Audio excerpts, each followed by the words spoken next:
Bonjour à tous, nouvelle vidéo dans laquelle je vais vous présenter un petit peu la dernière vague de big news qu'il y a eu sur les réseaux de Panini. Je vais un petit peu donner mon avis sur la plupart des titres, essentiellement du Marvel. Tout ce qui est Star Wars, Conan, je m'y connais pas, donc je vais pas forcément pouvoir donner mon avis et vous aiguiller. Mais sur la plupart des titres Marvel, je vais un petit peu voir ce que je peux pouvoir dire dessus. J'ai pris quelques comics à côté que je possède pour vous montrer. Et puis voilà, c'est une petite vidéo comme ça de retour où je vais au calme comme ça parler tranquillement de voir ce qui me vient à l'esprit. On va commencer. Alors tout d'abord les premières news qui sont tombées, je vais regarder tout souvent ici parce que je regarde mon autre écran pour, euh, pour voir tout simplement ce qu'ils ont écrit. Donc là je suis sur le compte Facebook. Donc au début c'est les news sur Spider-Man avec deux récits que je ne connais pas. Donc ça pour le coup je pense que c'est des récits récents. Il y a le Deluxe avec les épisodes écrits par Tom Taylor, donc les épisodes de Friendly Neighborhood Spider-Man. Donc ça je ne connais pas, je peux pas donner mon avis, je pense que c'est une série récente. Donc toutes les news c'est des comics qui vont sortir en octobre, novembre, septembre peut-être, voilà, c'est quand même dans quelques mois. Et on a aussi le premier tome de la série inédite Spectacular Spider-Man avec Peter Parker et Miles Morales. Donc ça c'est Greg Weisman et Humberto Ramos. Pareil, je pense que c'est une série récente, je ne connais pas. À voir les retours, voilà, ça c'est pas un comics où je peux vraiment parler dessus. Après par contre il y a les rééditions. Là je peux en parler avec Spider-Man bleu. Donc ça, moi je l'ai dans cette collection. Il est sorti dans à peu près toutes les collections possibles. Ça c'est une collection printemps des comics que j'avais payé 5,99 €. Donc c'est écrit par Jeff Loeb et dessiné par Tim Sale, ça je vous les présente plus. C'est des comics super cool. Ils ont aussi fait Daredevil jaune, Hulk gris et Captain America blanc. Donc ça ressort en fait dans une nouvelle collection qui va être plus chère que le reste. Et donc c'est une collection qui ressemble à ce format. Hop, donc moi je l'ai acheté. Donc Daredevil jaune, c'est donc le même type d'album on va dire. Donc Spider-Man bleu va ressortir dans une collection comme ça. Pour comparer les tailles, hop, c'est quand même vachement plus grand. En soi, après, qu'est-ce qu'on a de plus? La matière est différente. C'est un petit peu imitation cuir, je dirais. Il y a un petit peu de relief sur la couverture, à l'arrière aussi, sur le logo de Daredevil. Bon, les pages, évidemment, sont beaucoup plus grandes. Ça permet de vraiment apprécier le récit. Donc ils disent que c'est comme on a vraiment apparemment aimé ce format-là, ils le ressortent pour Spider-Man. Après, honnêtement, moi je l'ai acheté parce que j'adore Daredevil et que je pensais qu'il allait y avoir beaucoup plus de bonus. En final, en bonus, on a ça, je dirais une 10-15 de pages et c'est pas forcément des bonus hyper incroyables. Voilà, c'est des petites explications sur certains éléments. C'est intéressant. Il faut vraiment être fan, je pense, pour l'acheter dans cette collection-là. Si jamais vous ne l'avez jamais lu, prenez-le dans une autre collection, Spider-Man bleu, soit celle-là, si vous la trouvez d'occasion.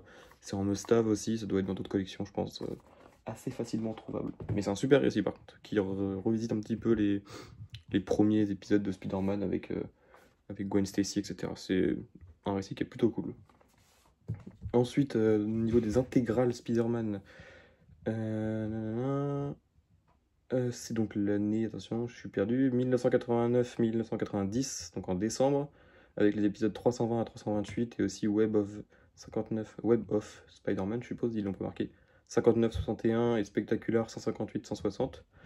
Donc ça, c'est la plupart de ces épisodes, ils sont là-dedans. Moi, les intégrales Spider-Man, je les fais pas.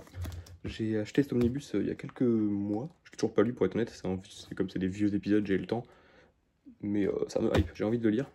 Mais voilà, c'est des épisodes que vous avez là-dedans. Si vous avez déjà l'omnibus, c'est pas forcément très utile de se lancer sur les intégrales. Après, si vous faites les intégrales, évidemment, bah, ça doit vous faire plaisir. Mais après, faire les intégrales Spider-Man, ça doit être un certain coût quand même. Surtout que maintenant, en plus, ils sortent en Epic Collection. Bon, pour s'y retrouver, faut voir. Donc après on a des news avec Predator, etc. Ça je vais pas m'avancer, j'ai des récits que je connais pas, je peux pas vraiment en parler. On a l'Omnibus Thunderbolts tome 2 qui sort, j'avais pas acheté le premier, j'avais pas craqué. C'est pas une équipe et une période qui me hype vraiment. Après s'ils sortent le tome 2 c'est que le tome 1 a dû bien marcher. Mais de ce que j'avais compris c'était quand même une bonne série avec des bons retours. Après ouais j'ai pas forcément les moyens et la place d'acheter tous les omnibus. Donc Thunderbolts tome 2 ça sera sans moi. Et pareil un autre omnibus tome 2 Ultimate X-Men. Donc moi j'avais pas acheté le tome 1, j'ai les 3 premiers Deluxe, donc qui représentent à peu près c'est à peu près l'équivalent du premier omnibus, avec les épisodes de Mark Millar. Donc là c'est les épisodes de Bendis, et Brian Kevogan, donc c'est la première moitié du run. Attendez, première moitié du run de Robert Kirkman. Ok, donc je savais pas qu'il y avait du Kirkman aussi. Et donc c'est donc la suite de Ultimate X-Men. Je pense pas que je vais le prendre honnêtement. De ce que j'avais compris, c'était surtout le début de Mark Millar qui est très bon pour les Ultimate X-Men. Et puis j'avais bien aimé les Deluxe sans pour autant être super hype pour acheter la suite. Et je suis en train d'essayer de vendre les Deluxe justement. Donc bon, je vais pas craquer pour ce deuxième omnibus non plus. Ensuite, on a, hop, je remonte. Pareil en intégrale, Warlock and the Infinity Watch tome 4, donc c'est la dernière intégrale. Moi j'avais les deux premières. C'est une période que je trouve vraiment cool, j'avais bien aimé les deux premières intégrales, je m'étais jamais pris la troisième. Là, le fait de savoir que la quatrième c'est la dernière, pourquoi pas. Mais après, c'est des épisodes qui ne sont pas... tac tac tac... Warlock... Donc, qui se termine avec plus de 400 pages d'aventure, donc c'est ça. Après, c'est pas Ron Lim, Jim Starlin, etc. au dessin, au scénario, donc je pense que c'est moins intéressant que le départ en tout cas. À voir. Après, les intégrales, c'est toujours un coup. On a aussi un Epic Collection Wolverine, Retour aux sources. Donc c'est le run d'Archie Goodwin, John Byrne, John Buscema au dessin, etc. Donc ça peut m'intéresser, faut que je vois. Moi, j'avais commencé à faire les intégrales Wolverine. Ça fait un petit moment qu'ils n'en ont pas ressorti, qu'ils sont pas continués. Donc à voir les retours qu'il y a là-dessus, mais ça peut m'intéresser. Et en must-have, on va avoir le tournoi des champions. Alors ça, ils font la com là-dessus pour dire que c'est le premier crossover, la première série qui a eu lieu avec plusieurs super-héros. Honnêtement, je sais pas si je vais le prendre. Je sais qu'il était sorti dans une vieille collection que j'avais pas pris. Peut-être que je verrai pour me laisser tenter. Parce que je pense que c'est un petit peu dans le même délire que les premières guerres secrètes, qui est un bon récit. Après, à voir. Parce que là, en fait, je me dis que les must-have, c'est une collection qui est tellement vieille. Et plus le temps passe, plus c'est des récits pas forcément essentiels. Parce que si c'est vraiment des très bons récits, ils seraient sortis avant. Donc, à voir. Mais c'est pas pas être une priorité. Et en intégrale, encore une fois, on a Nick Fury, l'intégrale 92-94. Je les ai pas faites ces intégrales-là, ça m'intéresse pas. Après, voilà, c'est en novembre, si jamais ça vous intéresse. On continue avec des news qui sont un peu plus intéressantes. Des news sur Wolverine. Donc je pense que c'est pour essayer d'être surfer un petit peu sur la vibes du film Deadpool, un peu en retard, parce que c'est des comics qui vont sortir en décembre et en novembre. Donc le film sera déjà bien passé. Donc la série Deadpool et Wolverine World War II, qui je crois est en cours de parution actuellement. Je sais pas ce que ça donne. C'est Joe Kelly et Adam Kubert, donc ça peut être cool. Je pense que c'est un récit pas hyper profond, c'est juste une lecture popcorn comme ça. Mais voilà, ça peut me tenter. Autre chose qui par contre ça me tente plus, c'est la réédition en deluxe de Old Man Logan, donc pas les épisodes par Mark Millar qui sont très connus et que tout le monde a, je pense. Mais c'est la suite. Alors la suite, moi j'ai ce 100% là, donc c'est Secret Wars Old Man Logan. Donc c'est entre guillemets une suite à Old Man Logan, même si c'est un récit autosuffisant, qui se suffit à lui-même. C'est entre guillemets une suite qui est plutôt cool d'ailleurs. C'est Brian Michael Bendis et Andrea Sorrentino. Donc j'adore Andrea Sorrentino au dessin. Je vais vous montrer quelques planches. Et donc là c'est en deluxe, donc c'est la suite. C'est ça plus la suite de ces épisodes-là. En fait, donc en gros, sans trop spoiler, mais pendant Secret Wars, il y a on retrouve le personnage de Old Man Logan, qui vient d'un autre univers, mais qui va se retrouver à la fin de ce récit, dans l'univers 616. Et donc dans le Deluxe, on va voir ces épisodes-là, et les premiers épisodes de Jeff Lemire dans l'univers 616. Après, il y a un petit truc que je trouve bizarre, c'est qu'il précise pas que c'est le premier Deluxe, parce qu'il y a quand même un certain nombre d'épisodes écrits par Jeff Lemire. Si jamais, en fait, je sais pas s'ils vont sortir que ce Deluxe-là, un petit peu genre un Deluxe Old Man Logan Secret Wars, et pas la suite après. S'ils sortent pas la suite, je pense pas que je le prendrai honnêtement. Parce que voilà. Mais moi je sais que les 100% Marvel de Old Man Logan, ça fait un petit moment que je les cherche et j'ai du mal à les trouver tous. Donc voilà, ce que là il précise bien. Ce sont le titre Old Man Logan se déroulant pendant et après Secret Wars par Brian Michael Bendis et Jeff Lemire qui débarquent en Marvel Deluxe. Mais donc il précise pas que c'est le tome 1. Voilà, petite question, on verra bien. Mais en tout cas, s'ils ressortent tous les Deluxe, ça peut clairement m'intéresser.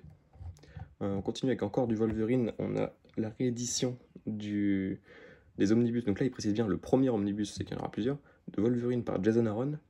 Donc ça, c'est la réédition de ce Deluxe là, je suppose. Donc moi j'en ai deux, enfin c'est les deux qui étaient sortis, qui sont pas très fins, qui sont pas très épais plutôt, qui sont fins. C'est les anciens formats, donc ils sont plus petits en omnibus. Donc je sais pas s'ils vont rééditer le le premier tome exactement comme le premier, s'ils vont rajouter des épisodes. Mais alors, pour être honnête, c'est des omnibus que j'avais achetés il y a quelques temps, je les ai lus, mais c'est pas une lecture que je trouve absolument indispensable, honnêtement. Il y a des très bons épisodes, il y a des épisodes moyens, il y a des épisodes mauvais. Il y a quand même un petit fil conducteur, mais qui n'est pas non plus incroyable. Je trouve que le deuxième omnibus est mieux, pour, au niveau du fil conducteur et de la narration. Mais voilà, en fait, on passe d'arc en arc avec plein de dessinateurs différents. Donc au niveau de l'unité graphique, c'est pas tout le temps bien. Hop, il y a le fourreau qui se casse la gueule. Après, si vous voulez découvrir Wolverine, ça reste quand même une très bonne période. Jason Aaron, il a écrit énormément sur Wolverine. Donc si vous les avez pas, je sais que ces omnibus-là, surtout celui-là, je crois, ils se vendent cher sur internet parce qu'il est plus disponible. Bah maintenant, peut-être que vous allez le trouver facilement. Donc c'est une période qui est cool, mais c'est pas non plus, je trouve, ce qui se fait de mieux sur Wolverine. Autre récit par contre très très cool sur Wolverine, mais pareil, c'est une réédition d'une réédition d'une réédition. Ça va être l'Arme X de Barry Windsor Smith, qui cette fois-ci sort en noir et blanc, édition noir et blanc. Donc je crois que c'est l'édition, pareil, grand format. Alors, honnêtement, je trouve que l'intérêt du noir et blanc pour ce comics-là, j'ai un doute, parce que je trouve que justement les couleurs de ce comics, ça donne vraiment un charme sur les dessins de Barry Windsor Smith. Je vous montre quelques planches. C'est un récit, par contre, celui-là, si vous ne l'avez pas, il faut absolument le lire. Il est sorti pareil dans plein de collections. Ça retrace un petit peu l'origine de Wolverine, comment il a eu son squelette en adamantium. Donc c'est très très cool comme récit. Après, en noir et blanc, moi je ne le prendrais pas, mais je trouve ça un petit peu spécial de le sortir en noir et blanc. Alors on continue avec des comics X-Men. On va avoir intégrale 1998, deuxième intégrale de l'année 1998. Ça doit être des épisodes que j'ai dans la collection mutante, donc c'est pas la meilleure période des X-Men, mais voilà, donc pour ceux qui font les intégrales, vous serez contents. Et par contre, on a aussi un récit qui s'appelle X-Men 97 en 100% Marvel par Steve Fox, je ne connais pas. En fait, de ce qu'ils disent, c'est entre guillemets la liaison entre la série animée des années 90 et la nouvelle saison qui est sortie sur Disney+, qui est la suite de cette série. Et donc le comic est censé faire un petit peu le lien entre les deux. Bon, il sort en décembre, autant vous dire que la série est finie là, à l'heure actuelle, enfin la saison 1 est terminée. Donc je pense qu'en décembre la hype passera largement redescendue, sachant que je pense que si le comic sort que maintenant, c'est pas indispensable pour comprendre la série. Moi je l'ai pas regardé la série, mais elle me tente, faudrait que je vois. Mais voilà, donc en tout cas ça sortira en 100% Marvel en décembre. Encore du X-Men, on a le deuxième omnibus de Extreme X-Men. Pareil, je m'étais pas pris le premier, c'est Chris Claremont au scénario. Apparemment c'est une très bonne série, mais j'ai tellement de X-Men en retard que j'ai pas lu dans la collection Mutante et dans d'autres titres, que pour l'instant c'est pas dans mes priorités. Après en Deluxe on a Sins of Sinister, donc ça c'est beaucoup plus récent. Pour être honnête, c'était sorti en 200% Marvel, je m'étais acheté le premier, et j'avais pas kiffé plus que ça, je l'ai revendu. Parce que je trouve que c'était compliqué pour pas grand chose et que ça racontait pas grand chose. Enfin, moi en tout cas j'ai pas kiffé de ouf. En tout cas si jamais vous l'avez loupé et que vous voulez le prendre, ça sortira en Deluxe avec tous les épisodes. Et pareil en must-have cette fois, donc c'est le deuxième must-have d'octobre, c'est X-Men Extermination. Donc moi je l'avais en format comme ça, donc je l'avais payé, ça coûtait 7,50€, mais je l'avais acheté dans un cash, donc encore moins. Ça raconte tout simplement la fin des All New X-Men, donc c'est X-Men du passé que Bendis avait ramené dans le présent. Là ça raconte comment ces personnages-là retournent à leur époque. C'est un très bon récit dans mes souvenirs. Après moi je sais que les All New X-Men de Bendis, j'essaye de les vendre actuellement, parce que je trouve qu'il n'y a pas vraiment de fin, et j'essaie de faire de la place surtout. Donc toute la période de New X-Men avec les Gardiens de la Galaxie, j'essaie de la vendre. Si jamais vous êtes intéressé, c'est sur mon compte Vintage, je pourrais le mettre en description. Donc voilà. Et on continue avec... donc là il y a du Star Wars, je vais pas m'attarder dessus, moi je ne m'y connais pas assez. On a deux titres Avengers, on a Avenger Twilight de Chip Zdarsky et Daniel Acuna, que je ne connais pas, qui sort en novembre. Et pareil, Invaders, les fantômes de la guerre, de Chip Zdarsky aussi, que je connais pas non plus. Donc deux titres qui sont assez récents, je pense, mais que je connais pas, donc à voir les retours. Donc il y a dans Invaders, c'est un titre qui avec plusieurs personnages, notamment Namor, la Torche, le Soldat de l'Hiver et Captain America. Ça je le lis, hein. Je sais pas du tout de quoi ça parle. Fermement inscrit dans le présent, l'intrigue tisse une toile complexe dans différentes strates du passé Marvel. Voilà. Je sais pas si ça va me plaire, pour l'instant c'est pas de titre que j'attends absolument. Et la dernière grosse news, c'est Immortal Hulk qui ressort en omnibus. Donc là, c'est un petit peu... je grasse un peu des dents. Bon, là, je vous ai sorti un tome au hasard, c'est un des tomes hors série qui était sorti. Moi, j'ai tout d'Immortal Hulk qui est sorti en VF, c'est-à-dire 10 tomes de 100% et 2 hors série. Donc ça fait quand même 12 tomes de 100%. Là, je vois que ça ressort en omnibus. Je sais pas s'ils ont corrigé l'erreur qu'il y avait, enfin l'erreur c'était volontaire, mais de pas mettre le texte à la fin de chaque chapitre. Mais donc ça déjà, je sais pas s'ils l'ont corrigé. Et en plus, il y aura la série Gamma Flight en exclusivité. J'ai vu que dans les commentaires, certaines personnes demandaient si ça allait sortir en 100% pour les gens comme moi qui ont acheté les 100%. Non, ils ne vont pas le sortir, donc ça sera exclusivement dans les omnibus. Donc c'est cool, parce qu'en plus de base, il devait sortir en Deluxe. Au final, ils ont pris la solution de l'omnibus que je trouve mieux par rapport au Deluxe, au niveau du rapport. Mais donc il y en aura 2 omnibus. La couverture, je la trouve magnifique. Donc là, c'est le dilemme. Est-ce que j'essaye de vendre tous mes 100% et me racheter les omnibus? Mais je pense que je ne serai pas rentable dans l'histoire. J'arriverai pas à les vendre au prix des omnibus. À voir si jamais je craque ou pas. Je vais sûrement attendre de voir quand il va sortir, un petit peu les retours dessus, si jamais il n'y a pas d'erreur, si tous les textes sont présents, s'il y a peut-être des bonus intéressants. Je pense que c'est un omnibus sur lequel je peux craquer. Si je dis pas de conneries, c'est le premier omnibus Hulk qui sort en VF. Là, comme ça, j'en vois pas. Et comme c'est vraiment un de mes persos préférés, j'avoue que ça me hype. Mais bon, ça fait chier de revendre des trucs. Et voilà. Je sais que si jamais je veux relire mes Immortal Hulk en 100%, c'est quand même plus appréciable. Et voilà, et donc je regarde, mais je crois qu'il n'y a pas eu grand chose depuis. Donc il y a du Conan, mais ça pareil, je connais pas trop. Tac tac. Ah si, il y a Marvels, donc de Kurt Busiek, qui ressort en édition annotée. C'est un récit que j'avais bien aimé, mais sans plus, donc à voir. Et il y a un Vengeance of the Moon Knight de Jed MacKay, donc je suppose que c'est la suite de la série. J'avais acheté le premier tome, ou les 2 premiers, mais j'avais pas acheté la suite. Pourtant, c'était pas si mal, parce qu'il y a des bons retours dessus. Et voilà, c'était une période où il y avait trop de trucs à acheter, j'avais pas acheté la suite. Et donc là, du coup, c'est la suite, je suppose. Relaunch pour Moon Knight, ouais, donc c'est ça. Donc c'est la suite du run de Jed MacKay. Et c'est tout pour cette vidéo. Donc j'ai quand même parlé presque 20 minutes. J'espère que ça vous aura plu. En tout cas, moi, ça m'a fait plaisir de parler comme ça à chaud, de réagir un petit peu aux news. J'espère que ça vous aura plu, que vous aurez passé un bon moment en ma compagnie. Et je vous dis à bientôt. Au revoir.